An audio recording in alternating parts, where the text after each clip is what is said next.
कांग्रेस नेता धीरज सुधा के घर मिला 300 करोड़ रुपए कैश। नोट गिनते गिनते खराब हो गई मशीन। आयकर विभाग की छापेमारी के बाद हुआ बड़ा खुलासा। बैठे बिठाए कांग्रेस को घेरने के लिए भाजपा को मिल गया बड़ा मुद्दा।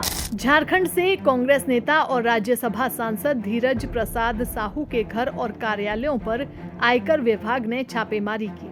इस दौरान नोटों की गड्डी देखकर अधिकारियों के होश उड़ गए। इतना पैसा शायद ही किसी ने देखा होगा। नोटों की गिनती शुरू की गई तो मशीन भी खराब हो गई।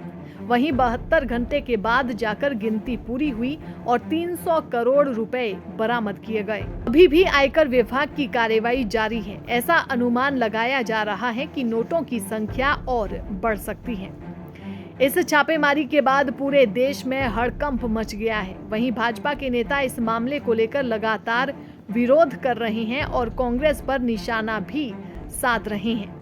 वहीं हरियाणा में इस मामले को लेकर भाजपा नेताओं का क्या कुछ कहना है, आपको सुनाते हैं। आपको मालूम है कि एक नोट कांड जो कांग्रेसी सांसद धीरज साहू जो छत्तीसगढ़ के सांसद हैं, 3 दिन पहले उनके यहाँ एक इनकम टैक्स की एक रेड शुरू हुई, जिसमें कुछ अलमारियों में, कुछ लॉकर्स में इतना ज्यादा धन मिला है जिसकी 300 करोड़ तक की तो गिनती कर ली गई है। और ये नोटों की गिनती करते हुए मशीनें भी खराब हो गई हैं। अब ये कहने को तो कहा जा रहा है कि ये 1000 करोड़ तक का ये हो सकता है। और ये आईटी की रेड जो है ये इसलिए करनी पड़ी कि गाड़ियों व एम्बुलेंस में बड़ी मात्रा में पैसे ढोए गए। ये आईटी की रेड में आज तक इनकी इतनी बड़ी रकम कहीं नहीं मिली है। कांग्रेस को सत्ता से बाहर हुए 9 साल से ज्यादा का समय हो गया है, लेकिन अब भी जब कहीं कोई नोटों की ऐसी रेड होती है आईटी की और नोटों का इतना ढेर मिलता है तो उसका संबंध सीधा का सीधा कहीं ना कहीं कांग्रेसी नेताओं से जुड़ता है। कांग्रेस पार्टी व घोटालों का, भ्रष्टाचार का चोली दामन का साथ है।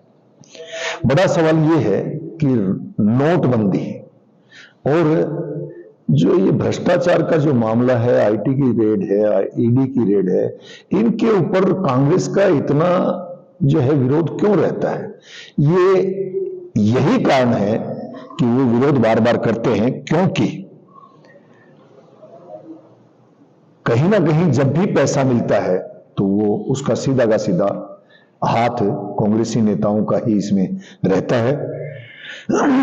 कांग्रेस की काली कमाई कहां कहां रहती है, कहां कहां वो दबी रहती है और किस किस जगह वो रहती है। मनी लॉन्ड्रिंग का जो ये केस है, अगर इसकी आकंठ में डूबी जो कांग्रेस है पूरी तरह से जांच हो जाए तो कांग्रेस के बहुत सारे नेता इसमें उनकी संलिप्तता मिल सकती है। कड़ी कार्रवाई इसके खिलाफ जो है करनी चाहिए। तीसरे दिन भी गिनती चल रही है, आयकर विभाग जो है देख रहा है। भ्रष्टाचारियों के साथ गलबाहियां डाले ये कांग्रेस के साथ सांसद जो है वहां भारत जोड़ो यात्रा में, असल में तो भारत तोड़ो यात्रा ही थी वो, उसमें जो है ये दिखाई दिए थे। ये जो पैसा है सिर्फ धीरज साहू का नहीं है, इसमें बहुत सारे दूसरे कांग्रेसी नेता भी, हो सकता है कि आला कमान तक भी ये बात पहुंच जाए, वहां तक उनकी संलिप्तता भी मिले। तो मेरा तो यही कहना है कि इसके खिलाफ एक इंक्वायरी अच्छे वाली हो ताकि दोषियों का पता लग सके, ये पैसा किस किस का है ये सामने आ सके। धन्यवाद।